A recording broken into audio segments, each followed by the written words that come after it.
항암 효과를 가지고 복용하려면 자색 고구마를 드시라고 추천을 하는 거고요. 이 안토시아닌은 대표적으로 항산화제고 방광, 결장, 위, 그리고 유방암을 포함한 특정 유형의 암세포의 성장을 늦추는 것으로 알려져 있습니다. 근데 이거를 찌거나 구우면 훼손이 됩니다.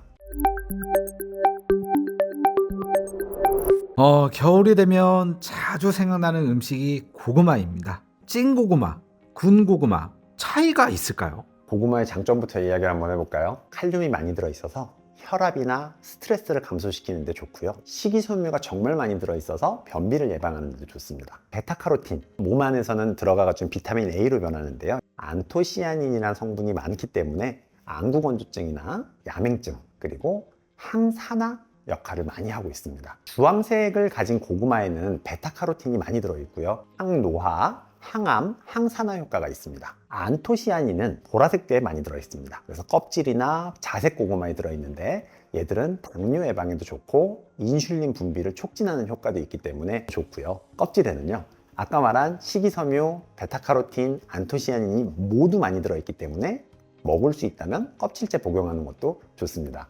다만 고구마는요, 100g당 탄수화물이 35.52g이 들어있고 열량 자체도 145kcal로 낮지 않아요. 살이 찌기 굉장히 쉽습니다. 고구마를 끼니로 먹겠습니다 라고 하면 추천하는데 간식으로 먹고 싶습니다 해서는 조심스럽습니다. 물어보신 질문에 대한 대답을 하자면요, 군고구마, 찐고구마, 생고구마는 맛이 다 다릅니다. 그죠?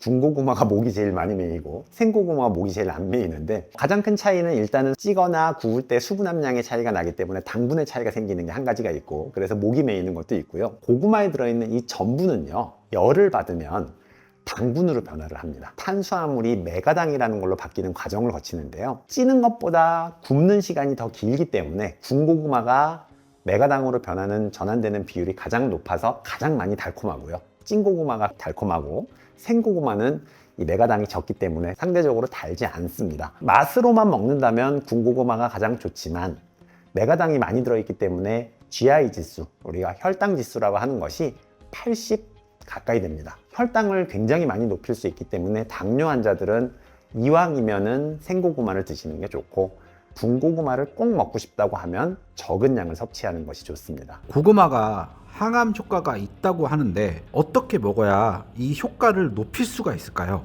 항암 효과로 고구마를 드시고 싶으시면요, 자색 고구마를 드시는 게 맞습니다. 자색 고구마는 보라색이지 않습니까? 속이.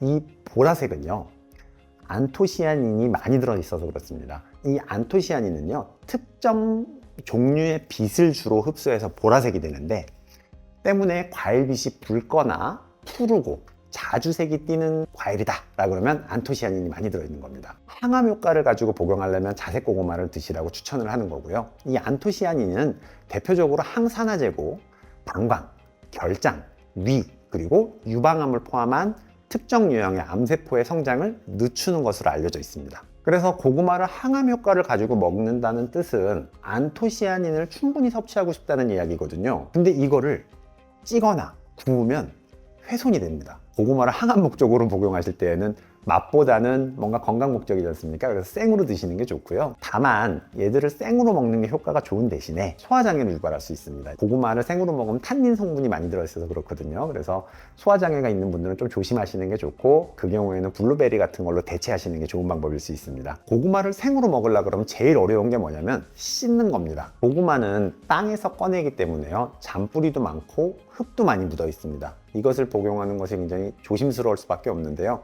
껍질을 복용하지 않을 생각이라면 수세미로 그냥 빡빡 깨끗하게 씻어가지고 복용하시면 되고요. 껍질이 보라색이지 않습니까? 안토시아닌을 충분히 섭취하고 싶습니다 라고 하면 박박 닦는 것은 조심하는 게 좋겠죠. 그럼 어떻게 닦아야 될까요? 베이킹소다로 살살 문질러서 닦으면 해결될 수 있습니다. 물론 잔뿌리들은 칼로 자른다거나 뜯어내는 식으로 해서 처리를 하시면 되고요. 이것을 물로 여러 번 세척해서 깨끗하게 세척을 한 뒤에 잘라서 드시면 되겠습니다. 아침 식사로 고구마를 먹기도 하거든요. 아침 공복에 고구마 먹어도 될까요? 아침 공복에 고구마 좋죠. 비타민C도 풍부하고요, 섬유질이 많고 당분도 많기 때문에 즉시형 에너지로 사용되기 때문에 공부하는 사람한테도 좋고 몸을 써야 되는 사람한테도 좋습니다. 특히 변비가 있는 사람들도 아침에 고구마를 드시는 걸 추천할 수 있겠죠. 하지만 생고구마를 아침 공복에 먹기 어려운 사람이 있는데요. 소화장애가 있는 사람들입니다. 생고구마는 탄닌과 악유질이 많기 때문에 소화장애를 유발할 수 있어서 소화장애가 있으시다면 찌거나 구운 고구마를 드시는 게 좋겠습니다. 특히 당뇨가 있는 분들 같은 경우에는 찌거나 구운 고구마가 혈당을 쉽게 올릴 수 있기 때문에 생고구마로 아침을 드시는 게 좋은 방법이겠죠. 그럼 아침에 우리가 고구마를 얼마나 먹어야 될까요? 밥 한 공기가 일반인 기준으로 200g입니다. 고구마만 먹는다고 하면 200에서 300g까지는 적정량이에요. 왜냐하면 200에서 300g 정도라 그러면 칼로리가 290kcal에서 450kcal 정도 되거든요. 그래서 여자들 기준이나 좀 체중이 낮은 남자들, 노인들 같은 경우에는 2, 300 정도가 좋은데요. 대신 우유랑 같이 먹는다 그러면 200g은 넘지 않는 게 좋습니다. 그럼 궁금하신 게 뭘까요? 고구마 200g이 얼마나인데요? 그래서 준비해봤습니다. 보이십니까?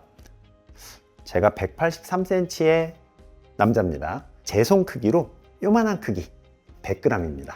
제 손으로 잡았을 때도 남는 큰 크기 이게 200g이거든요. 보통 성인이 밥 대신에 고구마를 드시고 싶다고 하면 요거 한 개나 요거 두 개를 합한 거 정도 드시면 됩니다. 이걸 두 개 먹었어요. 그럼 어떻게 되겠어요? 너무 많습니다. 네, 기억하셨죠? 요 크기 하나, 난 많이 먹는데 그러면 두 개. 선생님 저는 양이 많지 않고 다이어트를 하고 싶은데요. 그러면 작은 거 하나에 우유 정도 드시면 충분할 것 같습니다. 감자 싹은 독이 있습니다. 그죠? 굉장히 유명해요. 감자 싹 난 거 먹으면 큰일 난다 그러지 않습니까? 그럼 고구마 싹은 먹어도 될까요? 감자 싹은요, 솔라닌이라는 성분이 들어있습니다. 식중독 증상을 유발해요. 조금 먹는다고 큰일 나진 않지만 싹 자체를 먹으면 배탈이 굉장히 심하게 날 수 있고요.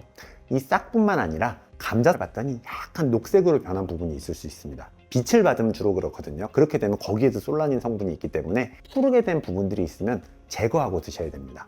반면 고구마는요, 싹이 났다고 못 먹지 않습니다.